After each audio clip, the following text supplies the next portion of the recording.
Good afternoon, everyone. We're pleased to welcome you to today's webinar led by Sia Partners, a good friend of the IIB, to review the results of their climate risk study. As you may recall, Sia undertook a study late 2021 into 2022, covering a range of topics around climate risk strategy. Over 70 financial institutions participated, including numerous IIB members.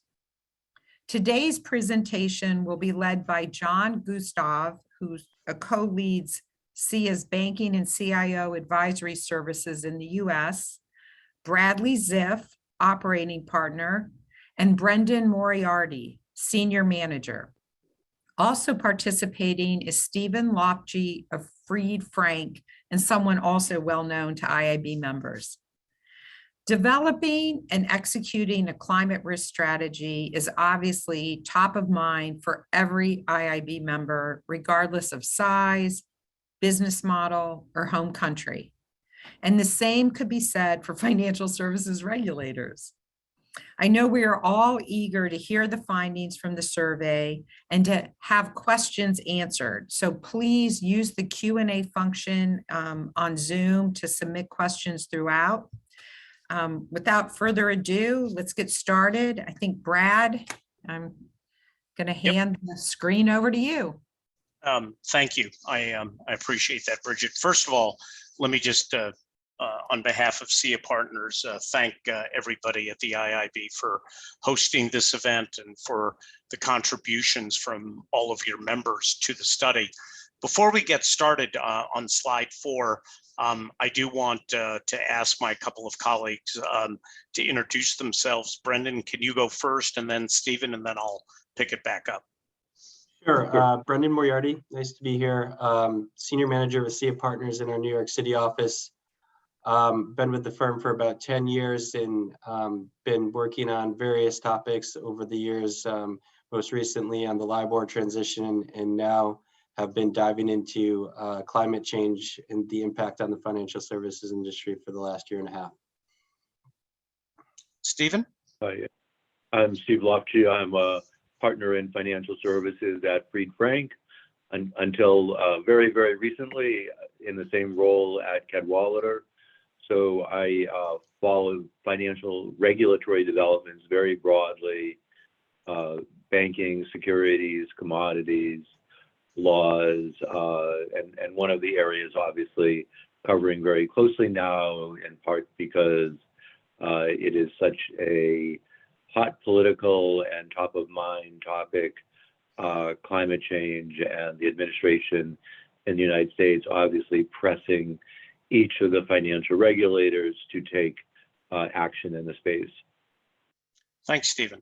I do want to note that Stephen and his colleagues at Cadwalader, especially Stephen and his team, were incredibly supportive of the benchmarking effort and both recruiting participants for it, and we're happy to have him join our efforts now that he and others are have moved on to Fried Frank.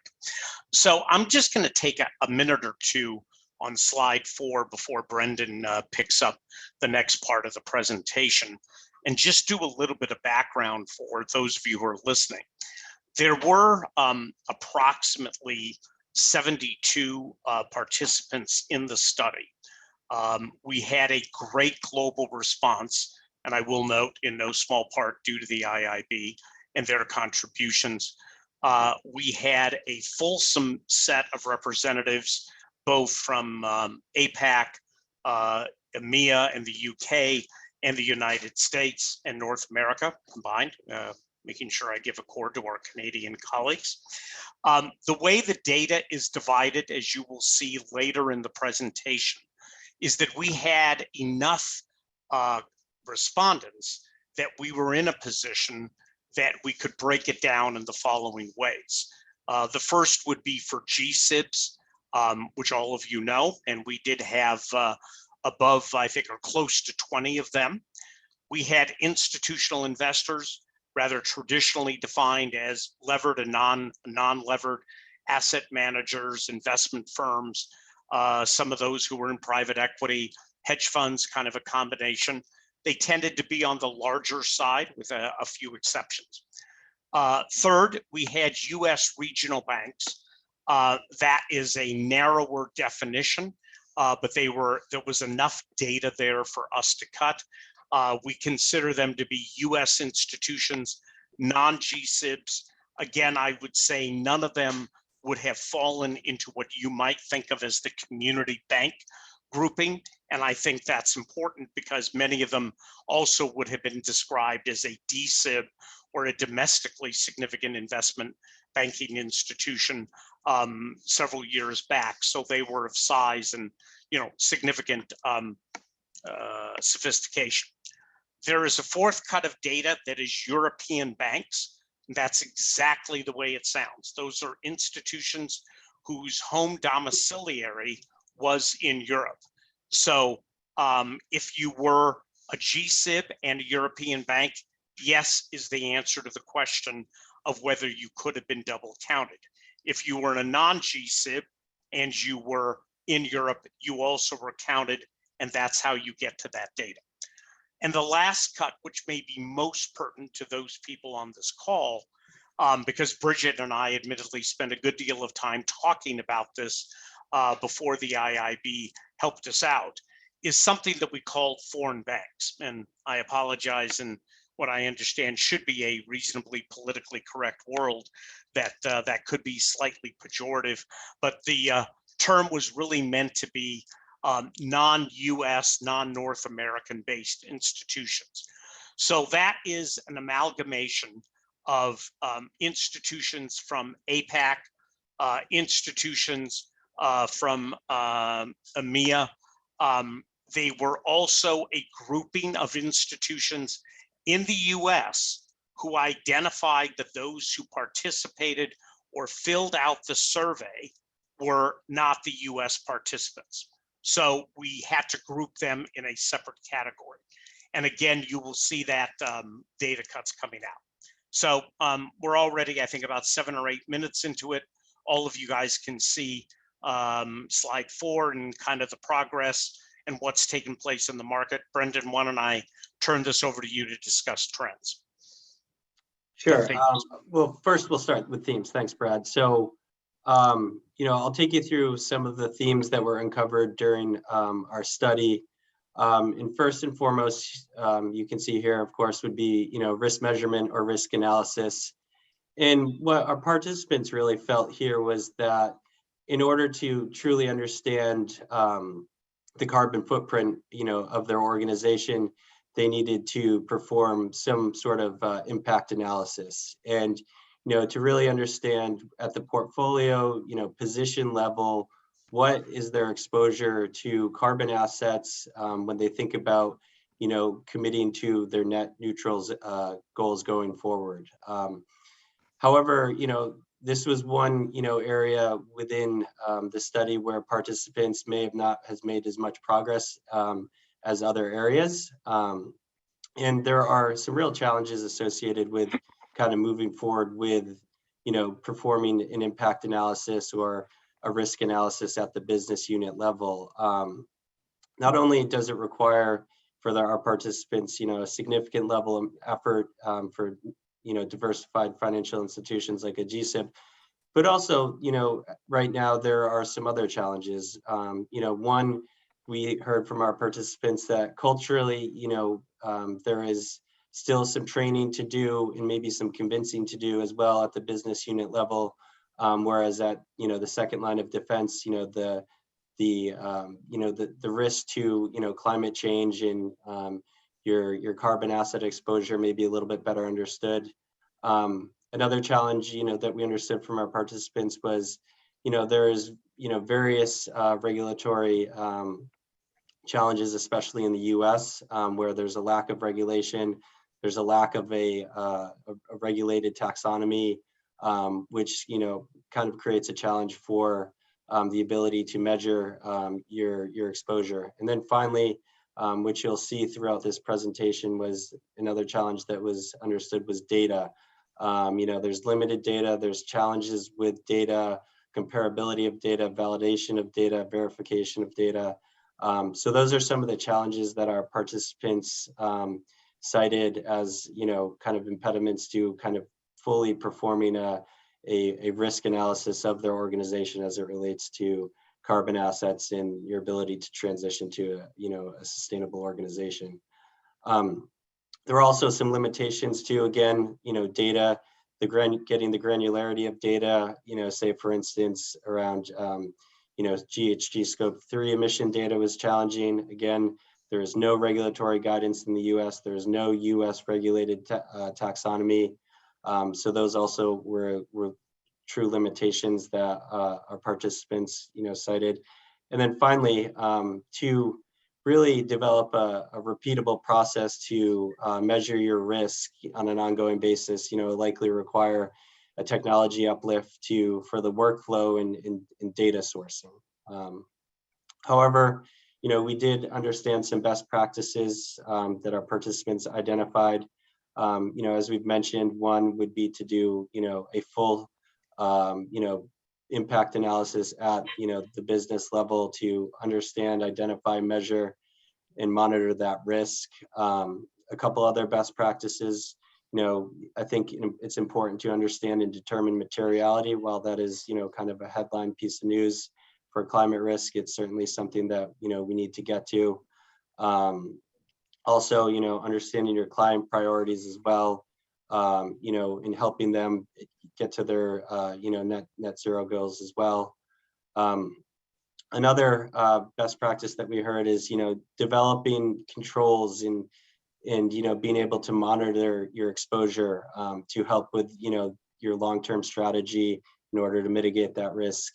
And finally, in terms of risk analysis, I think we heard that this is really the first part, basically the bedrock of, implementing climate risk into our CSA process on an ongoing periodic basis. Next, I'll move on to scenario design and stress testing, another key theme from the study. And while scenario design and stress testing is certainly important for helping institutions understand how to get to their sustainable commitments, it was one of the more challenging pieces. We heard from our participants that right now, the majority of our participants, mentioned that they're doing this at, in a best efforts basis. And again, with this theme, there are real challenges associated with it. The long-term time horizons present challenges not only for the scenario design, but also the modeling piece of it as well. They cited challenges, setting goals for 20 years, but not knowing where they're going to be 10 years from now as a scenario design challenge, and how to alter that design, basically mid time horizon. And the other piece there too was around the modeling. A lot of the bank's models are typically, made for 9 quarters or 2 years. In Europe, you have them, the modeling requirements from the regulators going out to 2050, almost to 2080. So those are some of the real challenges that are associated with, the scenario design and stress testing piece of it. And some of the limitations, we heard is that some of the second line of defense and, modeling groups don't right now have the expertise that's required, that may be around geospatial locations to understand physical risk and how that could impact, their models and, basically, forecasting and seeing where their portfolio could look at, say, 2050. We did hear some best practices here though as well. I think it's focusing on the long-term strategy. We did hear a little bit of a chicken and the egg scenario from participants that, they really felt that, the results of a stress test would be required for them to really understand and develop their long-term strategy, as that would help them be able to understand where they're looking right now based on their goals and what they need to do to get there. And then other institutions, suggested and, mentioned that they're focusing on engaging organizations to help them, maybe with the procurement of data, something like PCAF. So those are some of the other things that we heard from the scenario design and stress testing piece. Another key theme, of course, would be disparate regulations. I think as Brad mentioned, and others will talk about in this presentation, is that there is certainly a divide in terms of the regulatory environments for climate risk across the various jurisdictions. Of course, with the Europeans having a much more advanced regulatory environment, with their own risk taxonomy, requirements for stress testing, and I think an advanced and more mature environment for disclosure reporting. Less so in the US. Currently we have very limited regulation around climate risk, and that is a challenge for some of our US domiciled institutions in terms of setting strategy, not knowing where the regulators are going to go in terms of requirements. And I think it just adds to the idea of when you're disclosing your metrics and the confidence in that. And there's still, I think, a bit of a lack of confidence there, given that the regulators have not come out and basically made rules around what you need to disclose and how you need to disclose it and when you need to disclose it. A couple of the other challenges associated with regulation. One would be there's a little bit of vagueness around fund classifications, and everything we heard from the front office and on the opportunity side is that when they're developing their product base, I think everybody's keenly aware of greenwashing and concerned around it. And without a strict standard and taxonomy to define sustainability, I think some of these areas are still concerned with that. Another area, again, for large diversified institutions was the legal and compliance functions are challenged in their efforts to apply, the differing rules and standards across the organization globally. And then again, going back to the definition of materiality, and then also finally, we heard challenges associated with the potential for a proposed fair access law that would, conflict with some of our goals around limiting, providing capital to some of these organizations that create, fossil fuels. However, again, we did, hear some best practices from our participants. One would be perform a gap analysis of the existing versus upcoming regulatory expectations. Another one would be kind of to develop your regulatory strategy with a baseline as the TCFD. The majority of our participants are, disclosing in line with the recommendations of the TCFD. And then again, I think it's important to make sure that your regulatory process is iterative, to be able to absorb new regulations and standards and requirements as they are released, as we know this is going to be a rapidly developing and advancing area. And then finally, one other best practice we heard from our participants was, it's important to, conduct horizon scanning to understand what new public policy could be coming out, or regulations that would alter the prices of your carbon assets, and really creating transition risk there. Brendan, can I just interrupt for a second? I want to bring Stephen in at this point, because Stephen, you guys have written, I know, several pieces, lengthy, very detailed, talking not just about regulation, but about some of the disparate nature of what's happening in the US versus Europe. And I don't want to put you on the spot to kind of go back and talk about those, but I'm wondering, since you've been around this space a long time, if you can provide some perspective why the US may be, as they have been in other public policy initiatives, lagging Europe, and if there's a philosophy behind that you think is true for some of those institutions. Sure. Well, first of all, let me begin with the reality that there really is no large-scale social consensus in the United States about responding to climate change as an issue. And in the absence of a true social consensus, this is a tremendously political issue with, to maybe oversimplify, the Democratic Party, really pushing climate change as an existential crisis and as pushing the financial regulators to develop, rules. And really you see that in like every now federal regulatory pronouncement seem to work in some mention of climate change. And on the other hand, the Republican Party, whether or not they're skeptical of climate change, I would say they're certainly skeptical of the global efforts to combat it, seeing them as, in many cases, more, I'll use the term greenwashing than reality, and believing that much of what is being pushed is in effect an indirect means to increase governmental regulation of the economy and society. So I think there are, legitimate, I'll say policy differences between the parties. And it's not clear to me that you should necessarily anticipate that in the United States, you will see an ever increasing body of climate change regulations.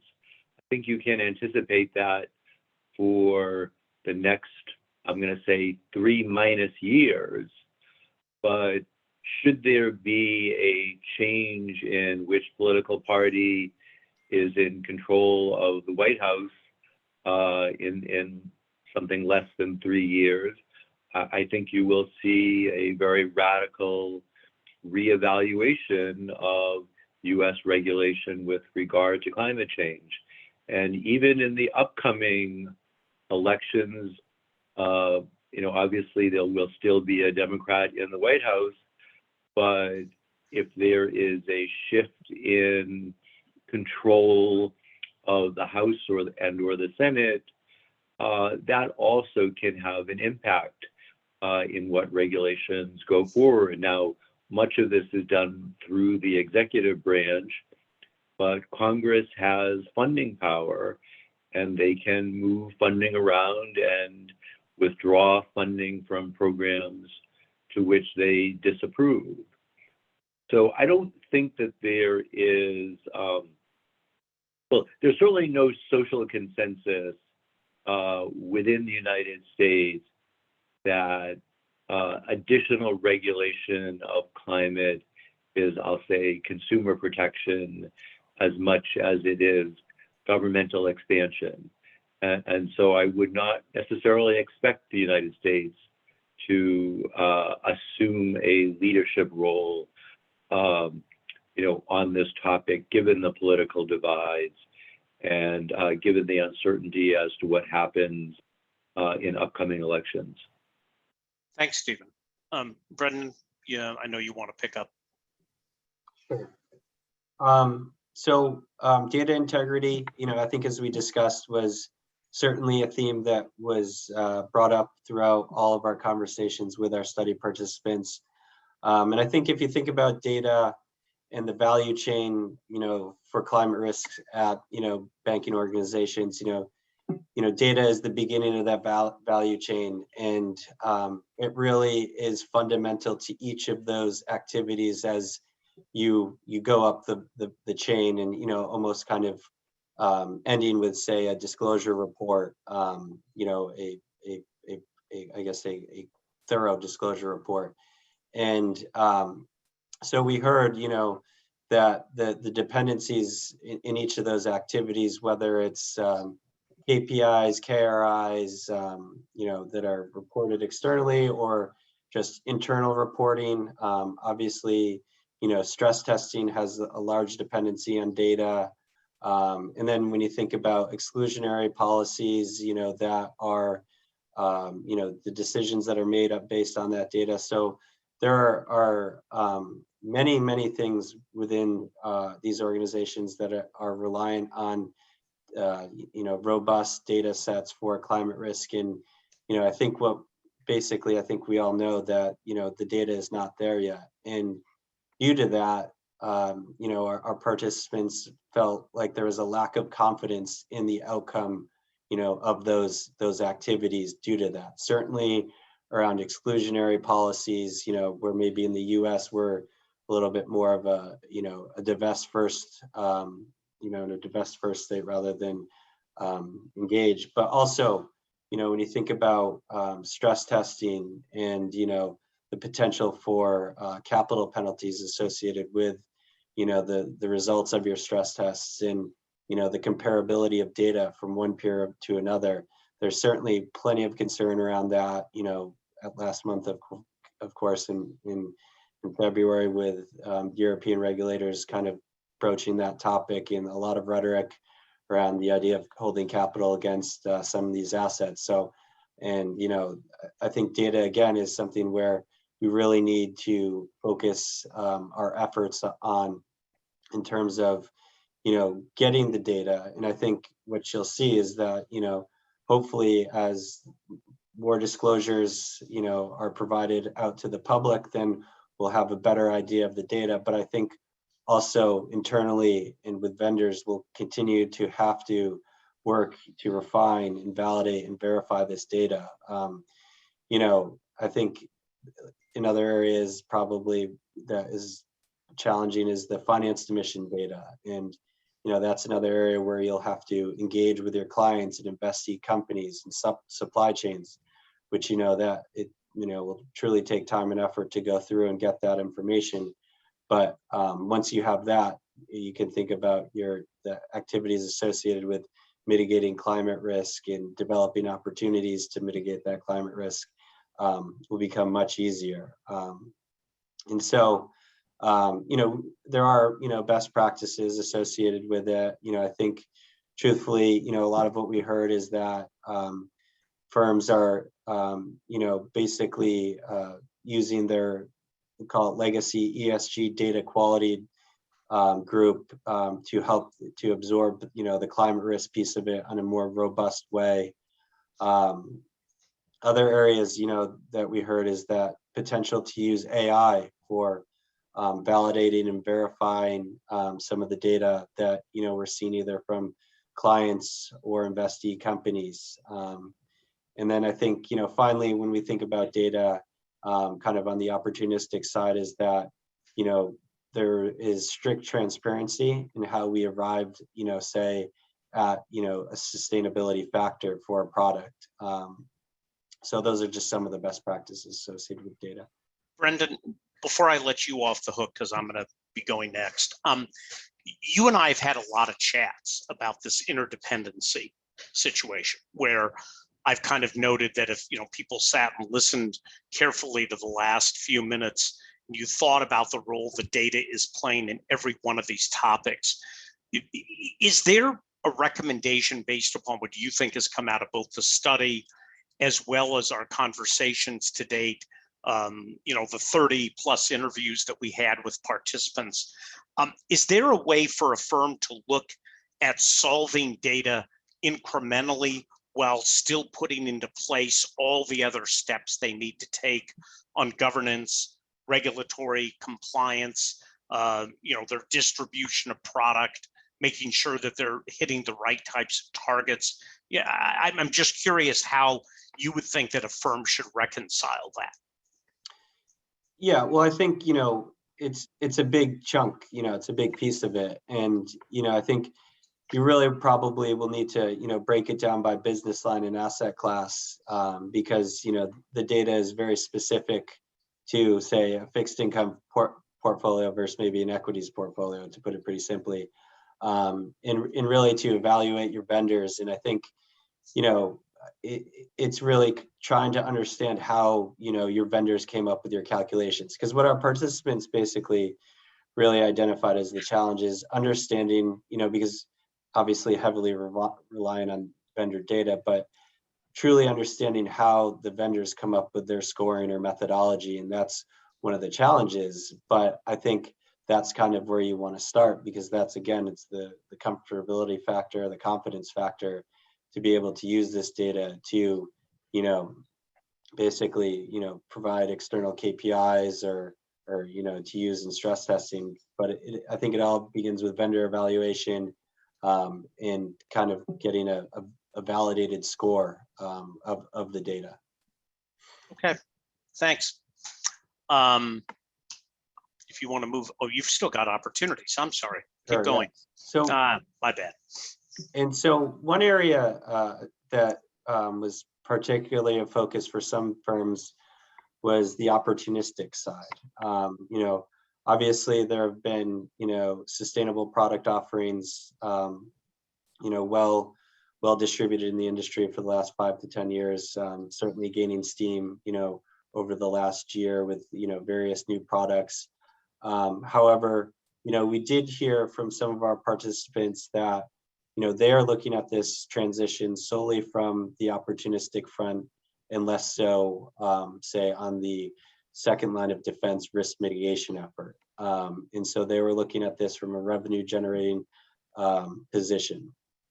However, I think we also had some hesitation with some clients, that there was concern again around greenwashing, the lack of accounting standards, you know, certainly with emissions avoided, but, you know, for calculating, you know, things like scope 3 emissions, there's a lot of different accounting standards out there. You know, there's not just one accounting standard.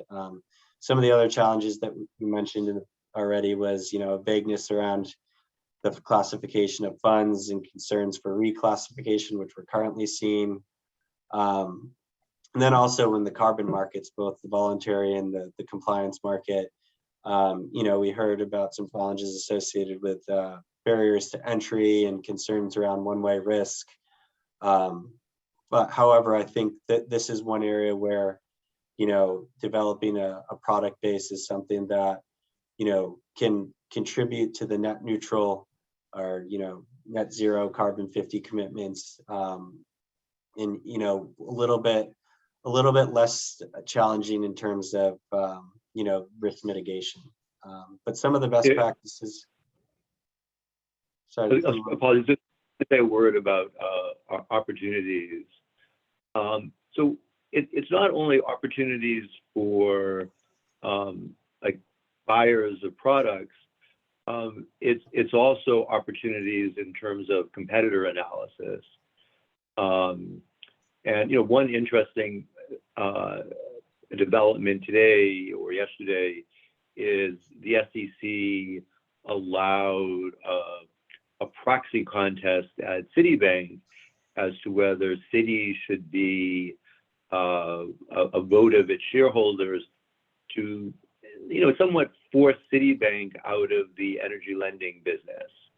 Now, I don't expect that proxy to be approved, but I think you're going to see similar efforts by shareholders, you know, who, you know, support, you know, climate change efforts to discourage the provision of, you know, lending or other credit facilities to companies in the energy industry.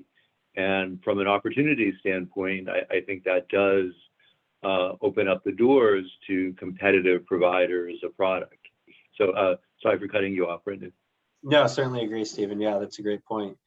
And, you know, look, just to finish up on this, because they're, you know, like Stephen mentions, it's not only like, you know, developing a product base, but also, you know, it's almost a new frontier and who's going to become, you know, the leaders in that area. But also, I think some of what our participants, you know, stressed in terms of, you know, what they thought was the best way to kind of develop, you know, a product base was, you know, engaging with clients to make sure that the capital will, you know, act for the long term. You know, an example there is, you know, say green deposits and, you know, and funding them with, you know, sustainable assets. And, you know, from one institution, we definitely heard that, you know, in order for a client to, you know, basically invest in a green deposit, you know, they would want them to make sure that, they would be holding that deposit at the bank for, say 10 years or so. So that's just an example of, ensuring that capital acts for the long term. But again, I think some other things that we heard, avoiding developing products that conflict ethically or socially. I think we heard from some of our participants, notably maybe some regional banks that have, exposures in low-lying coastal areas that, that may also conflict with or be the same as, a low income or a poverty-stricken, neighborhood that, where you kind of have the E conflicting with the S. And then again, going back to the providing full transparency into the classification of products, providing your investors or clients with, a complete understanding of how you came out with, the sustainable, factor, how you link it to the sustainability, of the product or how the funds are being used. Okay, thanks, Brendan. I guess we're going to move on to trends and insights. So for people, I want to give you a chance just to kind of visualize what the last 20 minutes of this is going to be. We put together a set of, what we're calling trends and insights, which contains two buckets. On the left-hand side of each page, you're going to see some of the benchmarking material from the study. We can't obviously provide every one of the data cuts unless we were in a position that we would have had a 3-hour webinar and you guys would all have dropped off and we would have ended up potentially sensibly talking to ourselves. So on the left side, what you will see is a data cut for foreign banks and a data cut from GSIBs, just to give you a sense about what they look like. And for those of you who are saying, wow, I'd like to kind of get another read on that and to get a little bit more detail, the next section, which we're not going to get to talk about, just given time constraints, has a group of graphs that you can look at, bar charts, which will help get you through that particular area on at least a group of these questions. And if you're truly interested in knowing more than that, then we're obviously happy to talk with you offline about some of the things we got within the paper. So briefly on the risk side, the majority of the foreign banks had specific considerations for climate risk in their underwriting documents. We found that that was true for most of the GSIBs. Less than 20% included them, however, in their retail banking documents. About 65% of foreign banks said that they looked at risk as a climate change as a separate risk category, and less than 20% had fully developed that category. Less than 20% of the GSIBs viewed the risks related to climate as a separate risk category. So one of the things that you would find that is dichotomous between foreign banks and GSIBs is a real difference in the way they are looking at the classification of climate risk. Not only does it where it may or may not fall within a business unit, but also more importantly, do they think about it as an underlying risk category? Is it a contributor to risk, which you will often find in those institutions who set up a program within either market risk or credit risk, or at minimum under the chief risk officer, or second, whether they felt it was a carve out and they needed to deal with it separately. Oftentimes we would find that the foreign banks felt that way, and more likely than not, that was being dictated by headquarters. So even those based in North America and in the United States may very well have had that kind of forced on them. And as I think everybody appreciates and understands, this is kind of the dog awaiting the tail, because once you've made that decision as to how you want to classify it, the rest is going to be pushed into place pretty quickly. On the right side, these are a few developments and trends in the last few weeks since we sent out the survey results. The FCA is drafting a labeling system for 5 labels to be mapped against the EU categories for investments in systems and processes under SDFR. Regulators are reviewing climate risk as part of capital requirements. We'll talk about that separately elsewhere, but Stephen has also kind of touched upon the differentiation between US and non-US institutions and the effect that that's going to have. Disclosures. So it's rare that I think you will find a page that I started figuring out what I wanted to highlight, and it was easier to figure out what not to highlight here. The vast majority of GSIBs had or were in the process of developing public disclosures. Foreign banks virtually not behind at all at 83%. And basically what that tells you, which you know, is that the vast majority of the industry, heavily driven by the TCFD of several years ago, took this task on without really any type of enforcement or remedial steps, but was really the galvanization between shareholders, stakeholders, management, the board, willingness within the organization itself to push this forward. And disclosure, while it's exceptionally important, was something that institutions could step up to, much more quickly than they could, meeting some of the other challenges and issues that we've already discussed. About 80+%, nearly 90 of the participants in the foreign banks and the GSIBs had developed controls to monitor climate risk exposure and define that in policies, procedures at the time of the survey. They had indeed started that process. They are not at the stage where they have completed it. And the other thing I would note, which I think going forward could be slightly controversial, is that more than 75% of the GSIBs are following recommendations and supplementary guidance published by the TCFD. For better or for worse, there are institutions out there in the official sector who are looking to try to add some robustness to that category, and they're not finding it easy because a number of the institutions globally are saying that they got settled into it. The bar is plenty high. We don't need to exceed it. You certainly don't need to take us into regulatory minutia, and we would just as soon not see any other advancements here. Now, it appears in Europe that that is a losing battle, and that, as you can see on the right side, the ISSB is finalizing climate reporting standards by the end of this year. It's going to be included, those frameworks from the TCFD and the SASB, but you're beginning to see some change here in terms of institutions with regard to the reliance purely on the TCFD as a guidepost, which is what we found from most of the participants.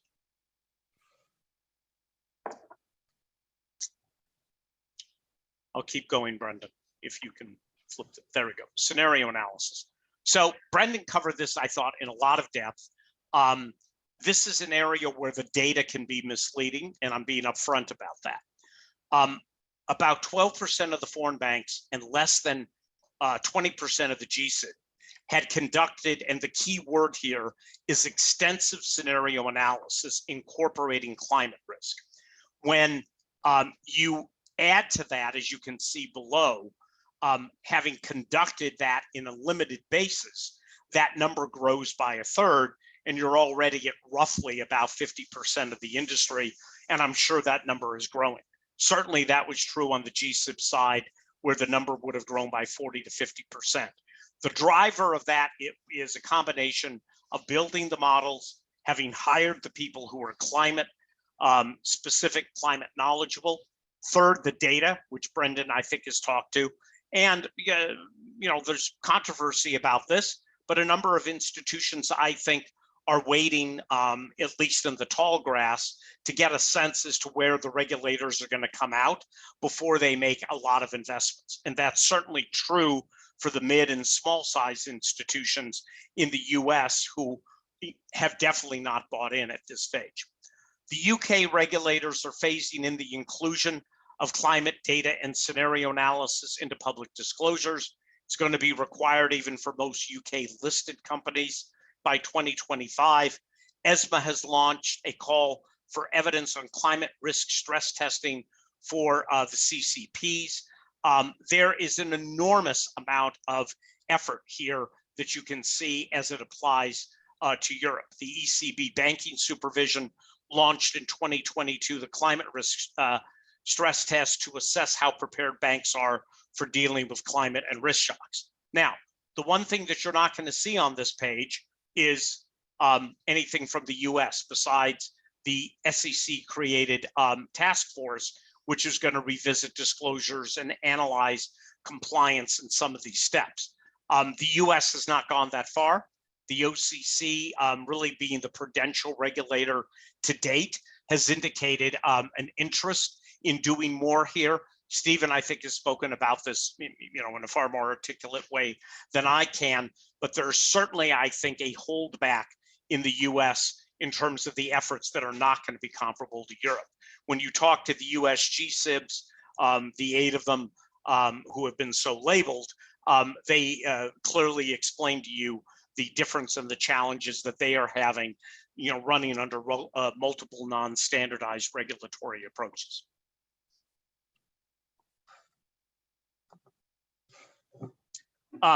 So data strategy, Brendan, I don't want to throw you under the bus here, but are there things on the right side that you think are worth noting? I think we've covered AI to a large extent.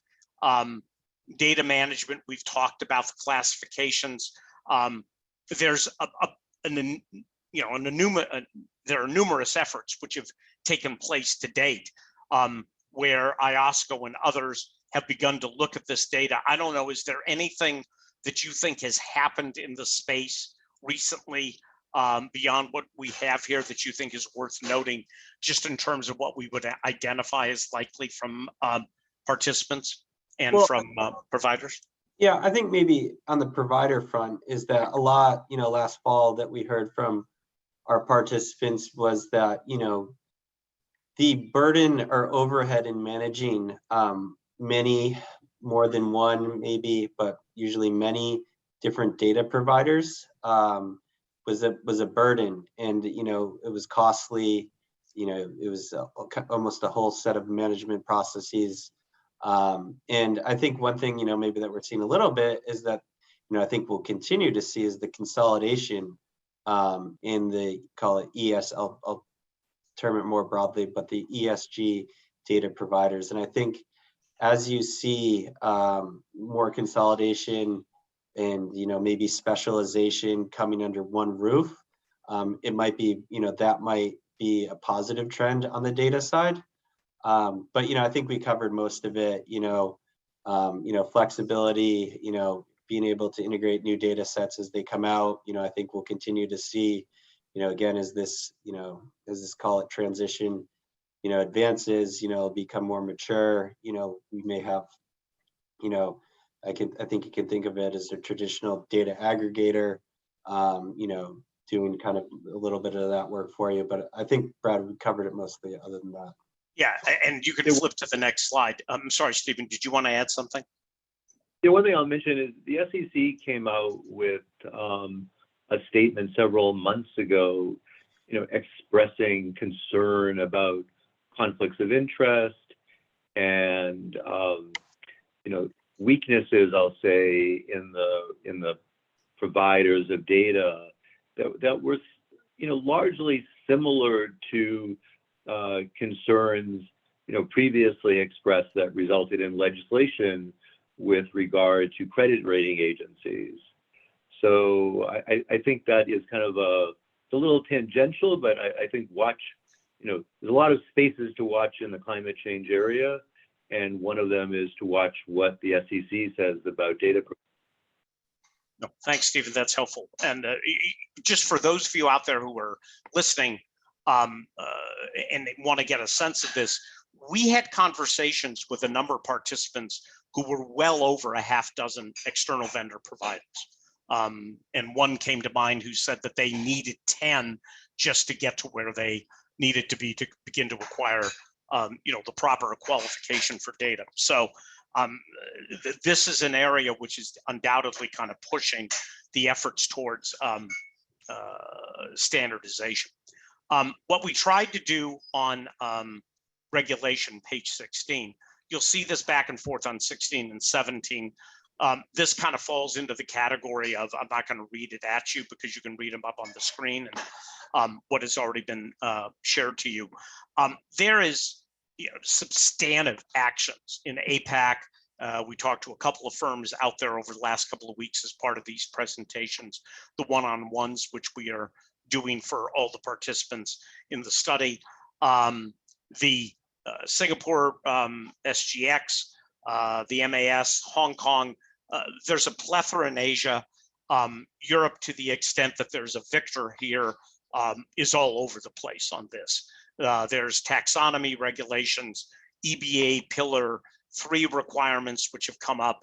The European Commission is looking at minimum standards for Article 8 in an apparent acknowledgement of the current framework invites greenwashing in their mind. So there's an awful lot happening here. As you go to page 17, I think you can get a sense, probably should have shifted the UK and the US just to kind of keep that trend going. In the UK, the FCA and the Bank of England, in most cases, along with the PRA, have been very, very vigorous in the way that they are looking at appropriate guidelines in their view and oversight of the institutions. We've had a couple of conversations with UK-based participants who are non-banks, and they've noted that they expect a good deal of scrutiny in the months ahead. In the US, Stephen's already kind of talked about this. I think the OCC has been very aggressive. They've been the lead regulatory body to date. There are certainly several sets of their documents which suggest that they are including consideration of even capital charges. The SEC, as we've talked about, has taken a lead on reporting disclosures. Interestingly, to date, beyond some issuance from the New York Department of Financial Services much earlier on, FSOC rumblings, you have not seen a lot out of the Fed. And it is, I think, predictably, Stephen may have a different view about this, but I don't know how much the Fed's going to get out in front on this until the regulatory seat on the board is settled, which it is temporarily been settled because right now the current nominee doesn't have enough votes to pass the Senate, and it means that the administration is going to have to go back to the drawing board. And without that impetus for somebody who is going to replace Randy Quarles, who left well over 4 months ago, 5 months ago, the administration, I think, has got their work cut out for them. I'll just say, pounding, political uncertainty in the United States, you have energy prices and inflation, and hard to say how that plays into efforts to reduce reliance on on gasoline and other traditional energy. Right. No, I think that makes a good point. We've frequently taken sidebars with some of the participants, just talking about everything from what you've talked about: inflation, energy costs. Obviously, the last month, the conflict is not a little bit of an undersold term between Russia and Ukraine. And I do think that there's a momentum question here that some people will have a difficult time to face.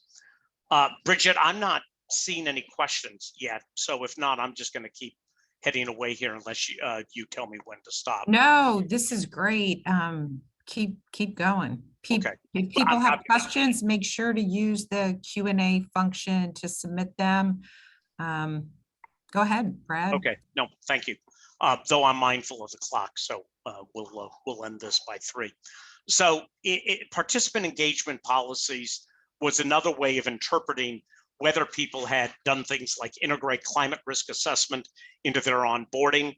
75% of the foreign banks had begun to do that.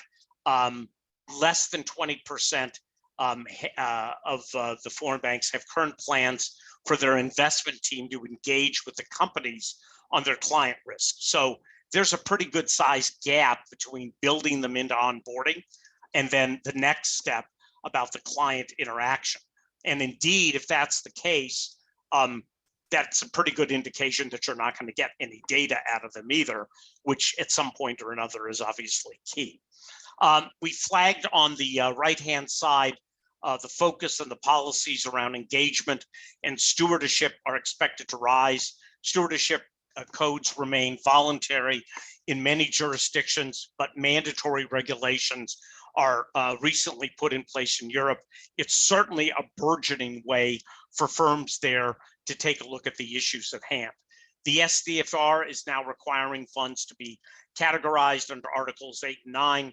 The PRI has already set up a key KPI that I know is coming up shortly, and Brendan, I'll probably ask you to kick in a little bit on those, that its members should set objectives for most of their engagements. And if I'm not mistaken, this may be one of the few regulators that's actually taken that under tow. Brendan, do you want to pick up the next, is KPIs next? Opportunities. Opportunities. Okay, I see there's a question, so why don't we at least handle that? The question is, in what way has the OCC indicated that it might consider capital charges? I didn't get that impression from the recent IIB conference. So I'll take a shot at that because I read the presentation from Michael Hsu. I think the OCC has said different things, quite candidly. Stephen may find this a useful place to break in also. They've said different things about the breadth in which they are interested in going. I think in the presentations and some of the other speeches, they have made clear a large willingness to try to integrate as much as possible with the European efforts, which would include capital efforts. I noticed that in the speech given last week at the IIB annual meeting, that climate was a part of the speech. It was not the dedicated part of the entire speech, and I think that there's a pretty good indication that they have more to go here. They were, I think, as close to dormant in the last administration, and I have every reason to expect that they would like to reverse that. Okay, so we're down to the wire here. Opportunities we've kind of talked about the people who are investing in new climate risk products, currently developing processes for their employees to be prepared to identify those steps.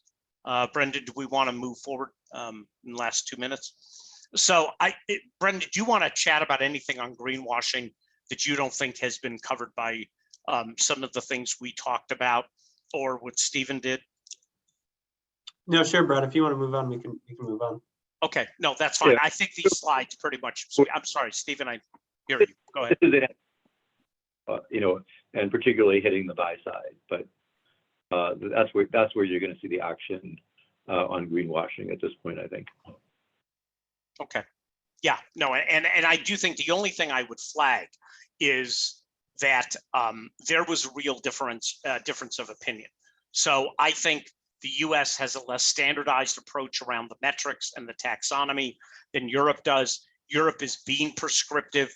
There is a desire unmistakably among the firms that we spoke with to avoid, if they can, excluding clients, which I know we're going to talk about in the next slide or two at Max. But there are a lot of people in Europe who I think are far more engaged on trying to regulate this out than we found in the US.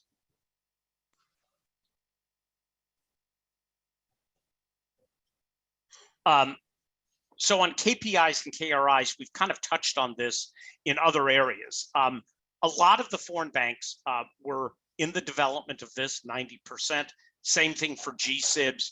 A lot of the people that, noted that the data that they had didn't give them the benefit of thinking that there was a robustness associated with where they were.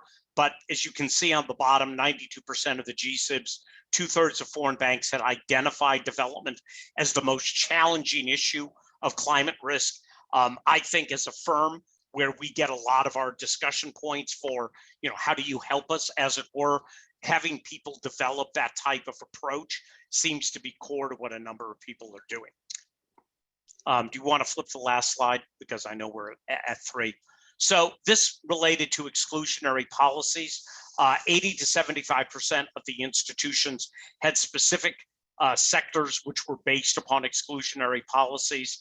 You can see on the right-hand side that there is a robust, real substantive debate in the EC relating to what should be included, the types of products, what could be included under whether it's nuclear or natural gas, and the implications of that. There is going to be, in the push for decarbonization, a large discussion about where lines should be drawn and the dependency, not just on fossil fuels, but what people can count on as to whether the regulators are going to give people a little bit of a break here as they try to put in policies. Brendan, do you want to go forward to the next section? So we're not going to talk about it. We have already hit our time limit, but just an illustration on slide 26. So for those of you who are interested, you have the presentation.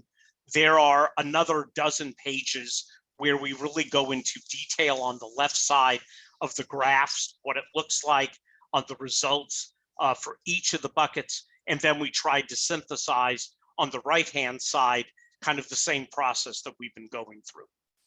I'm going to stop here, Bridget, unless you have some things that you want to comment upon. Brad, I just want to thank you and Brendan and Stephen for the presentation today, and remind everyone the deck is included in the calendar invite. And if anyone has problems with that, let us know and we can send. Excellent presentation, and also thank you for the opportunity to participate in the survey. As you know, there's a lot happening, so look forward to staying in touch on this. You know, we have the OCC principles waiting for those to come out post comment period, and then of course all eyes on the SEC next week when they release their proposed rule on disclosures. So thank you. Thanks everyone for attending, and more to come. Thank you, Bridget. We do appreciate it. Thank you so much.